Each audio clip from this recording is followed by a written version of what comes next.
I love fresh tuna. So today I'm going to show you how to make a Japanese recipe called Tuna Tataki, which is basically just lightly seared tuna that's finely sliced with a lovely citrus soy sauce on the side. We're right next to the Indian Ocean, so we always have people bringing us over fresh bits of tuna. This is from our neighbors. Get your hands on some fresh tuna, probably not as big as these chunks, but this is what we're going to use today. This recipe is super easy. All you're gonna do is add white or black sesames. I like to use black sesames, but all I have is white sesames today. So I'm just gonna put a bunch on this plate here, and then I'm gonna add some crushed sea salt, put this in, mix this up like this. Again, this is my take on Japanese tuna tataki. They don't always make it like this in the motherland. Anyways, then we're gonna roll each side of the tuna piece in this sesame and sea salt mix and set it aside. And then we're gonna do the same with this. Whatever piece you have, again, it's nicer with a big chunk, like a fillet, rather than a tuna steak, because you'll see what I mean when you slice it. So then, there we go.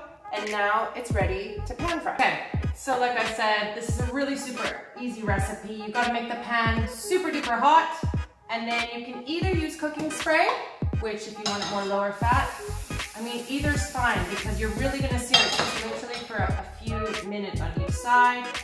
Or you can add in a bit of vegetable oil, just a little bit. Make the pan really nice and hot. And then we're gonna start with the first piece because you wanna watch it. The one thing you don't wanna do is overcook it. So, boom, get it nice and hot. You can watch it along the side cook. So you can cook it depending on how cooked you want it, but trust me, when you add it into the soya dressing, you want it to make it almost like sashimi. So cook maybe for 1 minute on each side, and you'll see the sesame and the sea salt start to crust, which is lovely. I like to do it really, really rare because once I slice it, I want to see all the lovely pink tuna. Literally just 30 seconds on each. This tends to be a summer recipe in Japan, but we get fresh tuna on the North Coast all year long, so you can have it any time of the year. Boom, nice. Another side, see?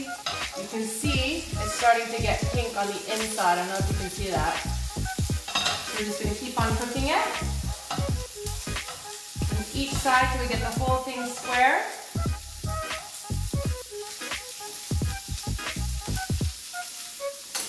And then, and when it's ready to your liking, you can just take this out and you're gonna let it cool for a while. And you'll see this piece is already ready to go, and it's gonna look something like this. So we're gonna set it aside to cool, and then I'm gonna show you how to pop it into the freezer so you can slice it really easily. Okay, so the tuna's been resting for about 30 minutes, but it doesn't really matter. So I'm going to show you a quick and easy tuna hack.